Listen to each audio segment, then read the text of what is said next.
Greetings again. Just seeing my mic. Uh, haven't come live as yet. Just waiting. Okay, now I'm live. So let me just check the sound. Is it okay? Loud enough? Let me just check the sound. It's okay. Not that loud enough. Okay.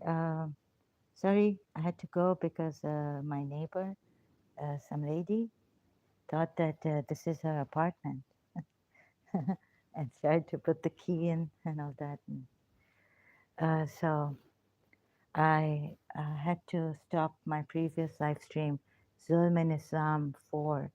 So continuation from 4. I thought maybe I was disturbing someone, my neighbor. That's why they first rang the bell. Then they started to put the key in. I was like, what is this? So I always have the key inside the keyhole just for safety purpose, extra safety.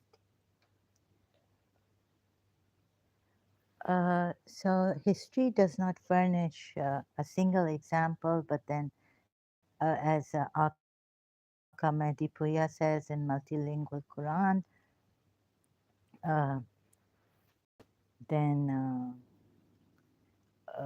why in at least tell us that no, Ibn Ishaq has furnished an example, but this is not a true example of what Prophet Muhammad did to the Bani Qurayza. Now we have everything on our fingertips, all this information, and what he did to Huawei.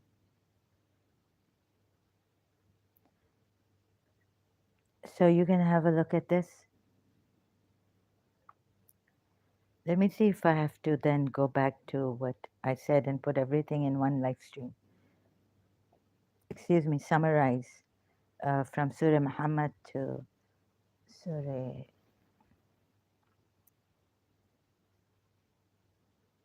what is it called? Surah Azab 60 to 61, Surah Muhammad verse 4, I think, under and verse 1. Banu Aus and Banu Khazraj arrived Yathrib from Yemen. Just that I'm not going to read out all this history. I hope you understand why. I'm not a deceiver, but just Battle of Trench, just what is important now. And since I found discrepancies in the Shia commentaries also, history does furnish an example of what he did, a killing of the Bani Qurayza here, whatever reason it may be. You may say that this is due to they were attacking. Let's see, the circumstances of the Qurayza demise have been related by Ibn Ishaq and other Muslim historians who relied upon his account, Ibn Ishaq's account. According to Watt, Peters, and Stillman, the Qurayza surrendered to Muhammad's judgment, a move Watt classifies as unconditional.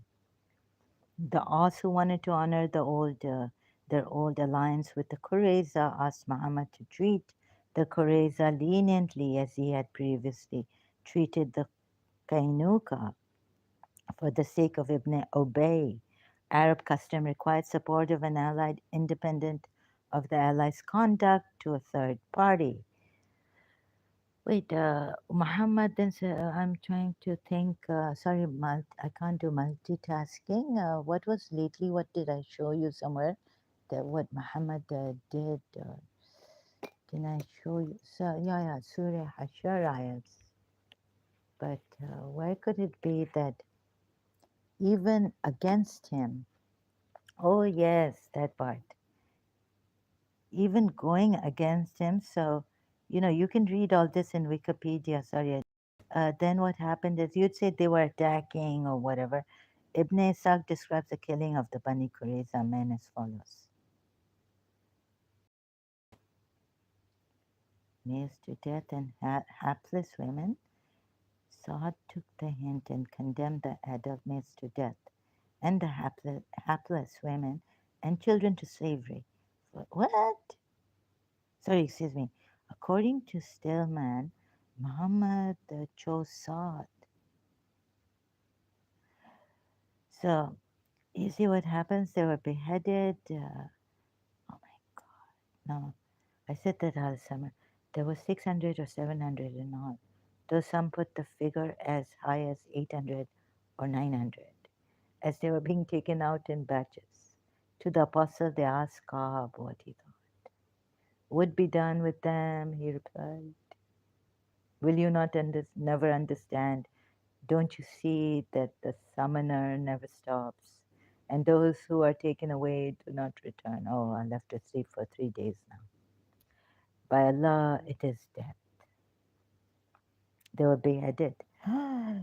See, sighs about, okay, no, no. This went on because I saw fingertips, right? That ayat. Remember what the commentary? So before I forget, you can read this Wikipedia, it's there, but I'll go to my notes.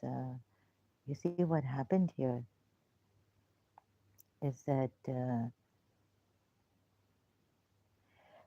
Surah Anfal, verse 12, and when your Lord revealed to the angels,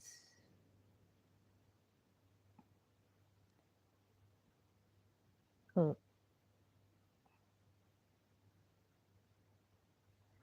and when you're, oh, sorry, I don't know where to put this. Here, maybe. When your Lord revealed to the angels, I am with you, therefore make firm those who believe. I will cast terror into the hearts of those who disbelieve. Therefore, strike off their heads and strike off every fingertip of them. Then we come to the Shia commentary. To help the Muslims, Allah instilled terror into the hearts of the infidels in order to destroy their morale and sent angels to fight the foe alongside the believers so that the power base of the polytheism could be destroyed. Power base of the power base could be destroyed. Not only like they're not coming for war, but to go send spies, destroy the power base could be destroyed. Otherwise, as always, they say they would oppose the religion of Allah and His Prophet. So actually, the Muslims were a moment were sent to destroy the power base of the polytheists, whether there is a battle or not. Thereafter, whosoever opposes Allah and His Messenger shall be severely punished. This rule also applies to those who oppose the declaration of the Holy Prophet at Ghadir Khum. See commentary of Al-Ma'idah 67. Persecuted and deprived Ali and Fatima of their rights, killed and tortured their children, the progeny of the Holy Prophet, particularly Imam Hussein, the grandson of the Messenger of Allah in Karbala, and held captive his family after Karbala. Refer to the commentary of Baqarah 84, 97, and 98. Please refer to the punishment that will be inflicted on those who are harassed and persecuted Bibi Fatima and his children and her children. Bibi Fatima and her children on page 51. Okay, we don't have pages now, also because there's no book.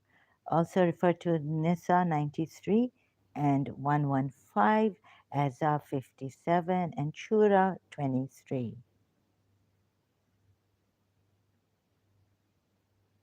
This is just not doing. Leave this religion. So, like I said, okay, uh, I had shown you from Surah Muhammad, the Shia commentaries, Surah Muhammad, then Surah Azab of verses 60 to 61, Shia commentary also. Aka Medipoya says not one example is furnished that Prophet Muhammad ever punished the hypocrites like this, which is stated in Surah Azab, verse 60 to 61, and rumor mongers and those in whose hearts is a disease.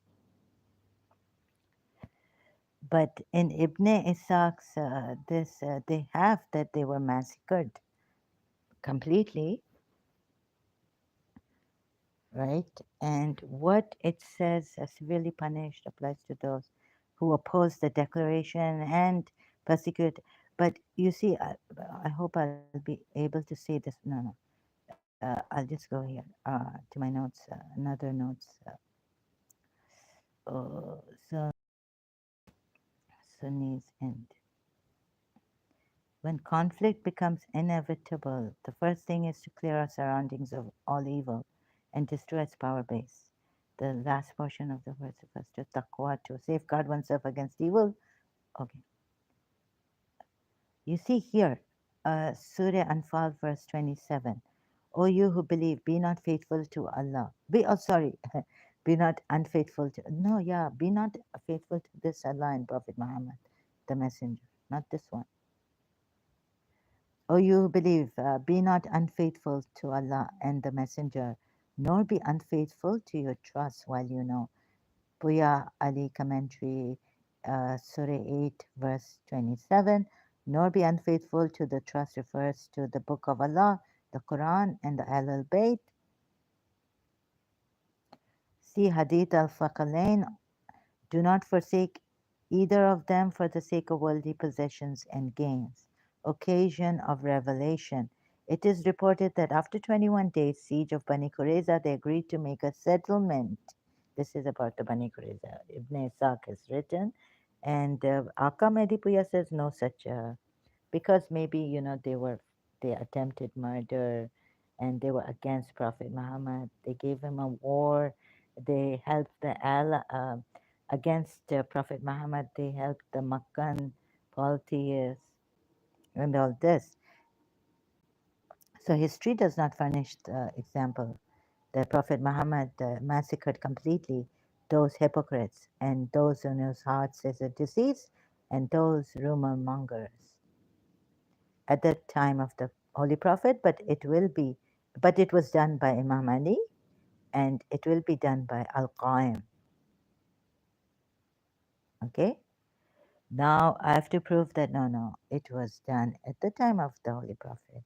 And giving you the contradictions, showing you the contradictions in the commentary section of the Shias, you cannot rely then on Shia commentaries.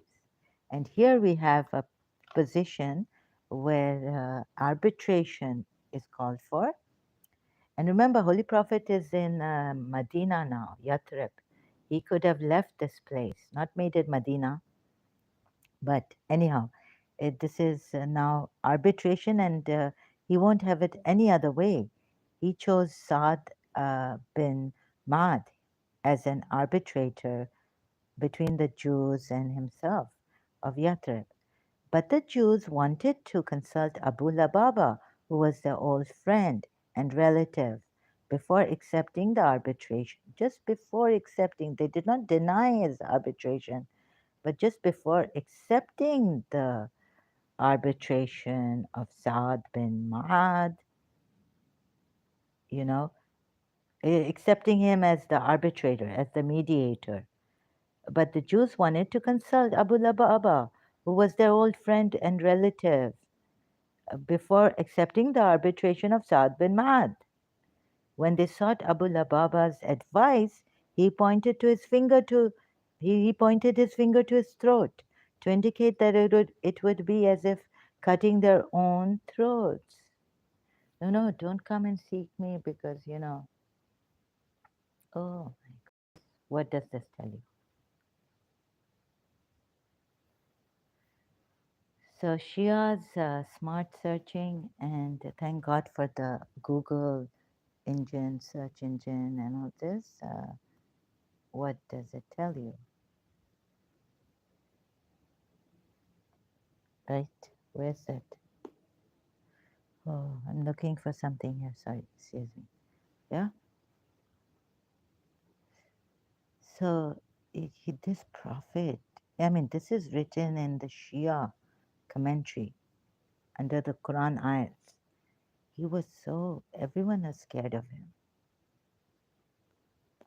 Prophet Muhammad was so stern, strict. The Holy Prophet came to know about the treachery. Now, this is treachery. Or is this defrauding him? So that's it. He's gone. No, no. Sorry, he wasn't gone. What happened is, but the Bani Qurayza tribe is gone. Finally, by it's written by Ibn Ishaq.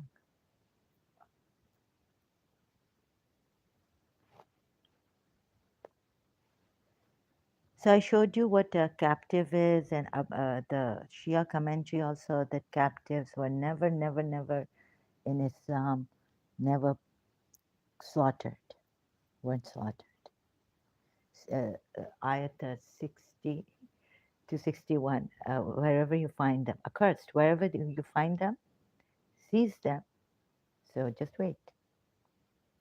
What happens? They're captives now. They may not have a weapon in the hand. They're captives.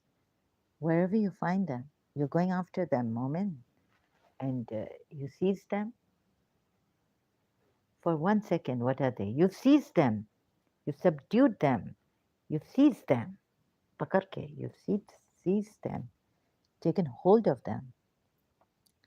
They are in your hands for a second, what are they? And murdered. But before that murdering, complete murdering, horrifying, what are they? You're captives. So it's wrong. What Aka Medipuya says under Surah Muhammad, ayat 4. And so this guy of Abu Lababa, the Holy Prophet came to know. Now, Shias have recorded this. The Holy Prophet came to know about the treachery of Abu Lababa through Jibrail. Abu Lababa at once realized what, I think through Shaitan. Abu Lababa had once realized what he at once realized what he had done, had knowingly defrauded Allah and His Prophet. What severe case, really. Then he tied himself to a pillar of the Masjid al Nabawi.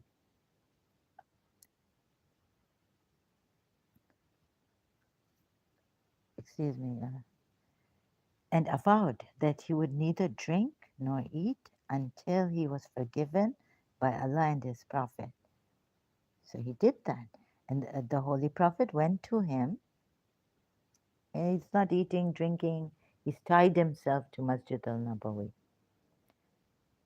What does this tell you about this Prophet? It's about arbitration. And the Jews were not even allowed to consult, uh, to just ask the opinion of their own elder, leader, or someone, a relative and a friend of theirs, old friend. Consult Abu Lababa. This is extreme case. No prophet merciful, no true prophet. Shias, how much Ahl al-Bayt, Ahl al-Bayt. So I've read out the commentary section. Ahl al-Bayt, persecuted, killed, children of Fatima, Fatima persecuted, this, that. He tied himself and all this, right? So then what is this now?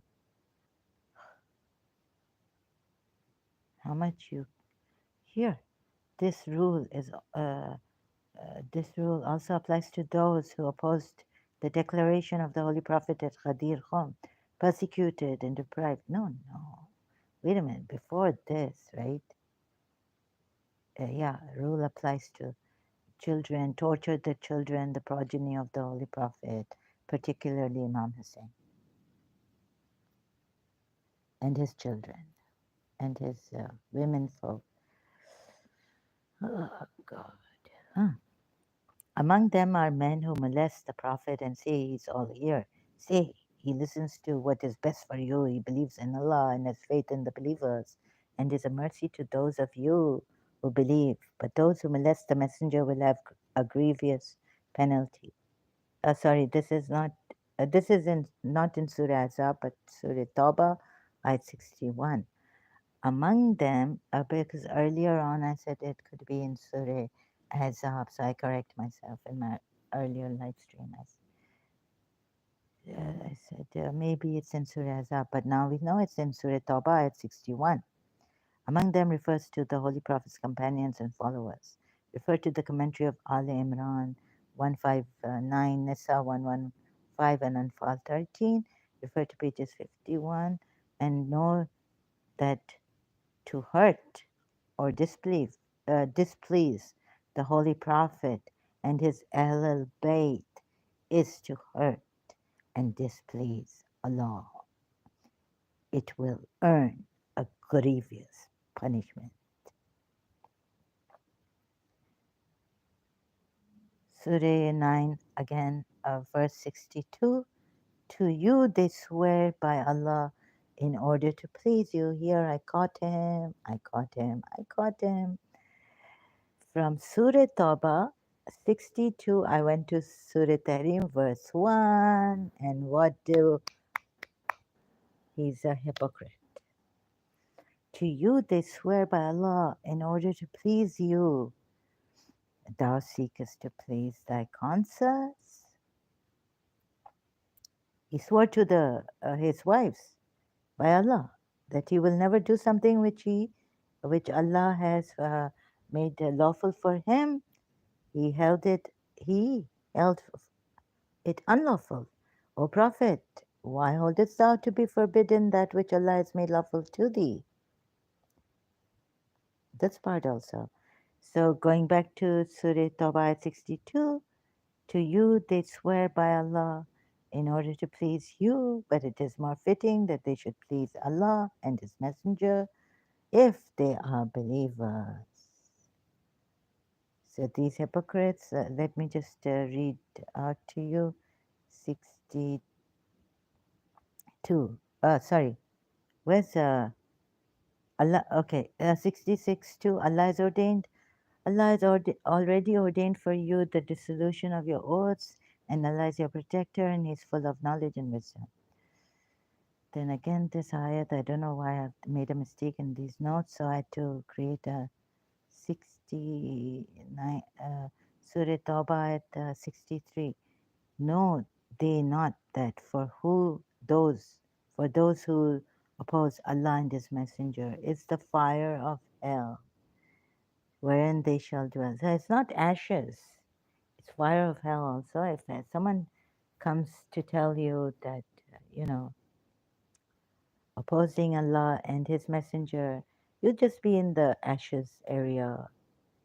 No, it is the fire of hell, wherein they shall dwell. That is the supreme disgrace. This verse, okay, so now the commentary under this verse refers to those who defied the Holy Prophet in his lifetime and after his departure from this world, opposed his declaration made at Ghadir Khum, and in his last moments refused to give him pen and paper. You know who this is, Shias? And so you may think that this prophet opposing, already punishment, hypocrites, those. So if you are good in history and everything, just please do your work on Surah Hashar ayahs and see whether they attack the prophet or not. Attempted murder, okay, and kill some Muslims, but see that if he could leave Yathrib, right?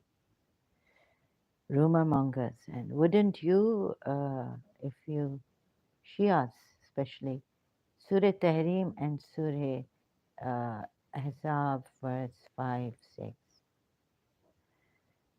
He made an unintentional mistake.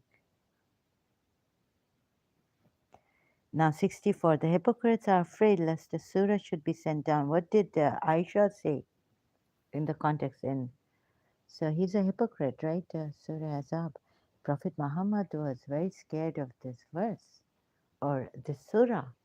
And then in Surah Azab, Surah Azab, right? Didn't Aisha say that if any surah should not have been revealed, Prophet Muhammad, what were her words? I'm not going to go to the hadith. It's a Sunni hadith.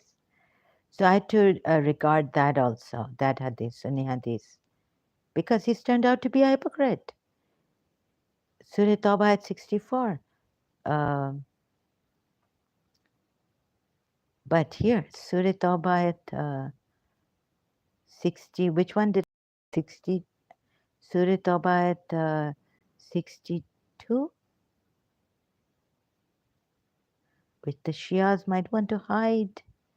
To you they swear by Allah in order to please you, but it is more fitting that they should please Allah and His Messenger if they are believers. Then I took you.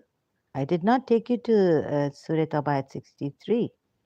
Hypocrites are afraid that a Surah Azab, Prophet Muhammad stopped from marrying. And also, we are told he made an unintentional mistake by practicing the pagan Arab adoption way, custom. Then Surah Tahrim. So I brought you to Surah Tahrim. It is very, very direct. If you put these two verses together, it shows who the hypocrite is. Surah Tahrim, Ayat 1, O Prophet, why holdest thou to be forbidden that which Allah has made lawful to thee? Thou seekest to please thy consorts. And also not to forget Surah Azab, Ayat 37.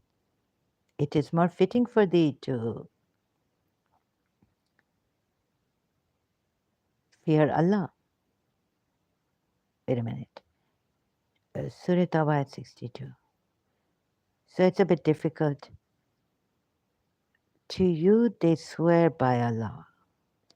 Meaning here in Surah Tahrim, Ayat 1, we are told that the Prophet swore to his wives by Allah in order to please you, in order to please the two wives, right? Shias, hello, calling out. But it is more fitting that they should please Allah and His Messenger if they are believers.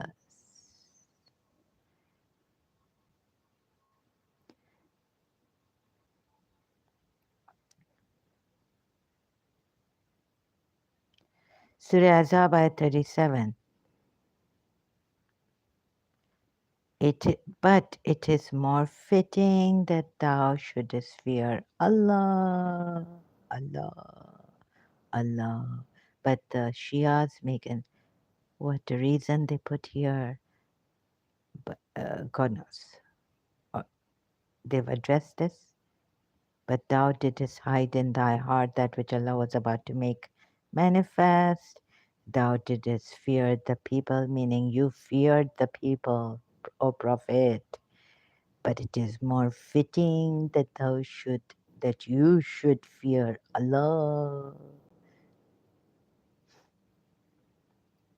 Surah Tawbah at 62. But it is more fitting that they should please Allah and His Messenger. This talks about the hypocrites. If you read 63 of Surah Tawbah, now 66 Surah Tahrim also 1 and 2. O Prophet, why holdest thou to be forbidden that which Allah has made lawful to thee? I also took you to Surah Maida 87. O believers, do not, it's an order, make unlawful what Allah has made lawful for you and transgress not. Thou seekest to please thy consorts, but Allah is all forgiving, most merciful. Here, Surah Tahrim back 2 ayat. Allah has already ordained for you the dissolution of, He has taken an oath on Allah. So that's why now Allah says, Allah has already ordained for you, O men, the dissolution of your oaths in some cases. And Allah is your protector, and He is full of knowledge and wisdom. Right under our eyes, He's a hypocrite. You don't see it. You take Surah Azab 37. Don't now, will you not let go of the context, reading ayats and commentaries and all, that you be lost and deceived and do not see properly because they didn't want you to see properly the disparate terrorist tyrant of his time, mass murderer rapist. He took the daughter, Safia. Now, can you trust the commentaries? When I make it easy, thank God, whoever helped me this time to make it easy for you. So, even on the radio coming in Pakistan, ayats like this, and you reciting Urdu, you understanding. But I put these ayats together. Now you closely examine it and see, right? I will give you a chance. I will come back one day with when my head okay, not mentally like tired, very very, and I will tell you a question and answer session on the subject. No entertainment. I thought maybe nice, we do some, we form community, but I cannot trust anyone as distraction happen. This very very serious case. So once when I have explained it as the questions came to me earlier on in my live streams, in the live chat, I will open the live chat for uh, not for entertainment, but for the topic. Zulm by Shias and the Sunnis must end. And to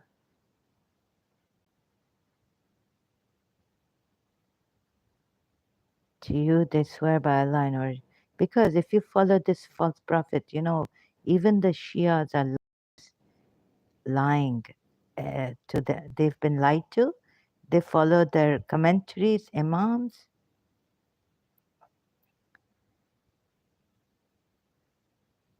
and feel very sorry for the Ahlul Bayt, how they were shown through the imams.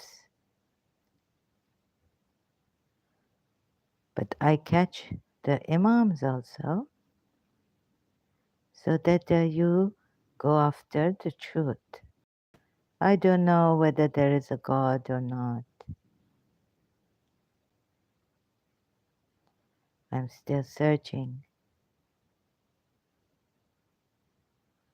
Occasion of revelation. This is written. You think Abu Lababa, you think the Jews, it should not be like this?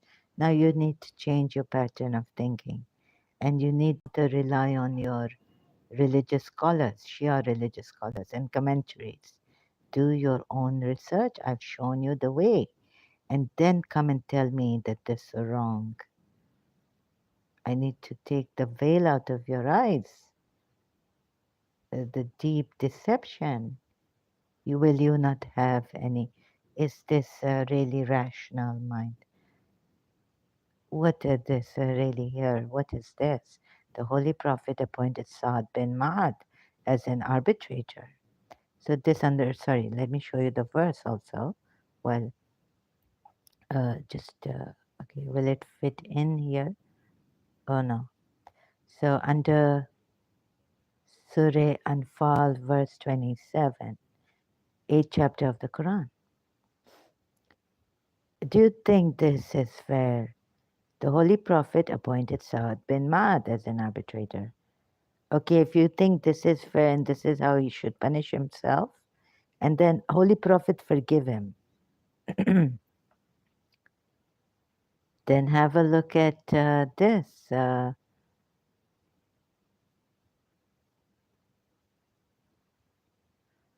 Power base. Oh, you believe, fight those of the unbelievers who are near to you, and let them find in you hardness, and know that Allah is with those who guard. So this, no. You see, you will say, what will you say now? what will you say? You see, have a look at this. Multi Aka Medipur says in Surah under Surah 47 verse 4, when once the enemy is brought under control, the release of prisoners with or without ransom is recommended. Recommended, not completely like you don't have to, but it is recommended. There's halal and haram, but there's also a recommendation. The slaughter of captives was never allowed by Islam. I don't think it was even allowed by the Yazid's army, as we can see in Karbala, by the polities. As so-called, they were, you know, am I looking at it through the Shia point of view only? But the Sunni point of view, there were Sunnis. Sorry, there were Muslims. The slaughter of captives was never allowed by Islam. Slaughter of captives was never allowed by Islam.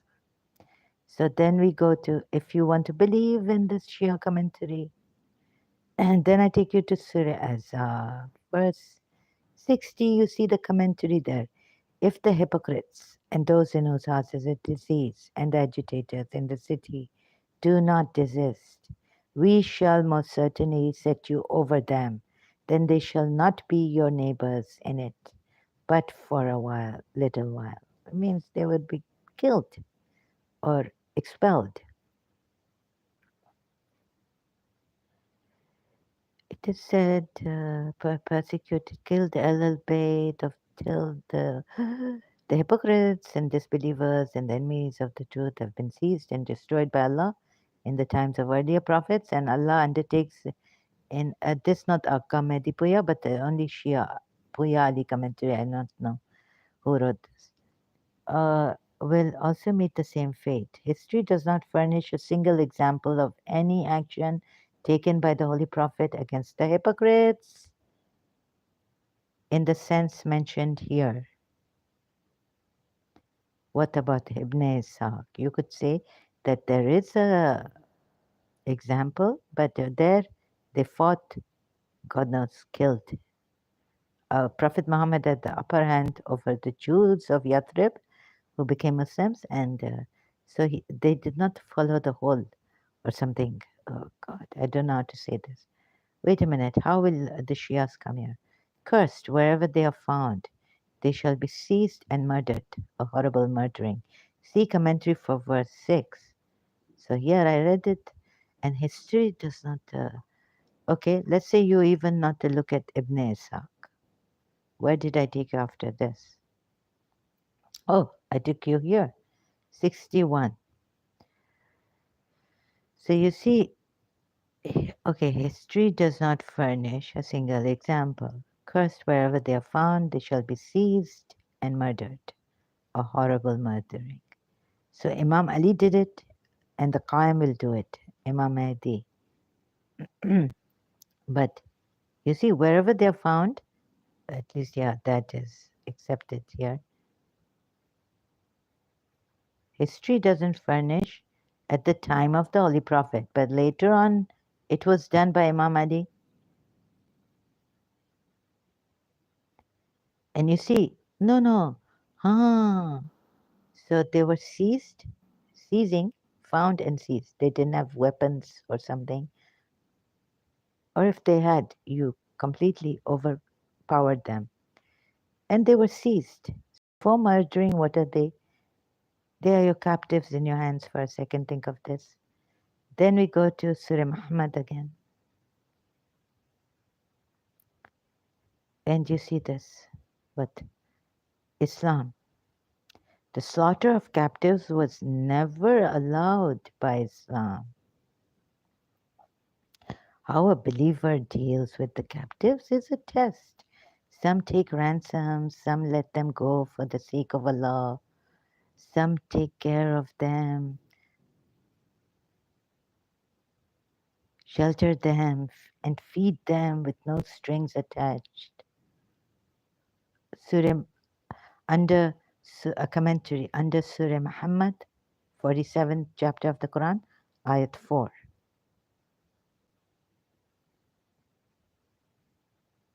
See?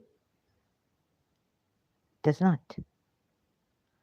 Islam does not allow the slaughter of captives. Aga Medibuya. What here God is saying in Surah Azab, verse 60. You want to see Arabic? I see Arabic, word by word. 61. Surah Azab. Cursed, wherever they are found, they shall be seized and murdered, a horrible murdering. But before the horrible murdering, they shall be seized, wherever they are found. Cursed. They are captives here, and you then murder them. So they are just for a second, right? They not have weapon, they are not on the battlefield. Wherever they are found, they shall be seized. Now they are your captives. You've got hold of them. You can either make them captives and not murder them, but here you've seized them. Can we say they are your captives now if you don't murder them? They have no weapons. They are not on the battlefield. You've seized them. They are your captives. You've taken hold of them. What happened? Lie uh, by the Shia commentary that Islam never. So I had to catch, or they not. They are too. This thing about Prophet Muhammad and you know how the imams tell them. Sorry, excuse my stomach crawling because I not have enough food.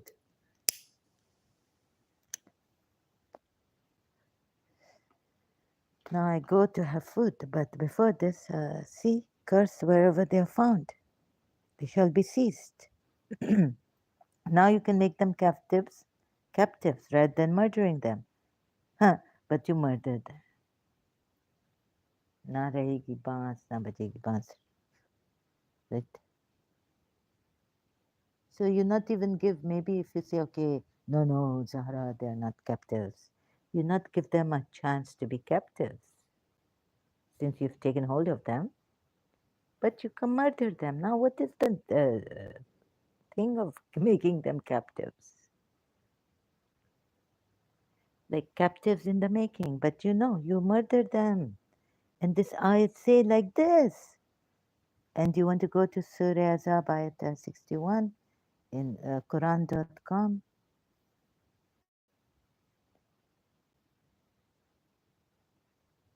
Surah Azab 61.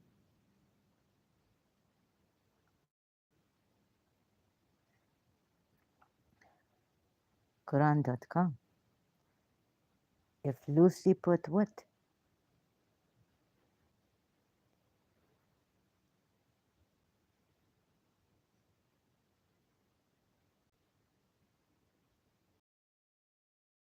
Loading.